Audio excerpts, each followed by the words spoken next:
সি লালেনকে কৃষ্ণ বচন লৈছে তাৰপিছত মোকো মানে ময়ো মানে শৰাই এখন দিছোঁ আৰু বচন এটা দিয়ে বুলি বুজিছে নাই বচন এটা মোকো দিয়ে বুলি শৰাই এখন দিছোঁ মই এতিয়া মোক এতিয়া বচনটো নিদিয়ে আহিলে তেতিয়াহ'লে বচনটো নিদি মই শৰাই এখন নিদিওঁ অইন ভাইয়া যদি কেলা বচন এটা দিয়ে বুলি দিবলৈ বুলি কৈ শৰাই এখন দিব জানো কোনো ভাইয়াই আজিলৈকে মই শুনা নাই অসমত কোনোবা এটা ভাইয়াই যে শৰাই এখন দি পিনি বচন এটা ল'ব হে মই বচন এটা ল'বলৈ শৰাই এখনো দিছোঁ বুট মই নিজেই কিনি নিছোঁ ঘূৰি ফুৰিলোঁ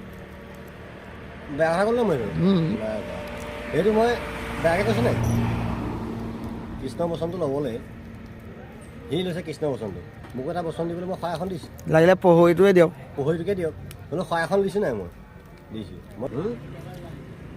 হয় নাই বাৰু তই বচন গাব নাজানো চাগে কোনে সুমন্তৰ লগতে প্ৰকাশৰ লগতে বচন গাই আহিছোঁ মই গোলাঘাটত কোনটো বচন বিয়াক দেৱৰ বচন এটা গাচোন অঁ পুত্ৰৰূপৰ সংসাৰ ভাৰ অৰ্পণ কৰি বনলৈ গৈ মুক্তি লাভৰ উপায় কৰাটোৱেই কৰ্তব্য বুলি কৈছে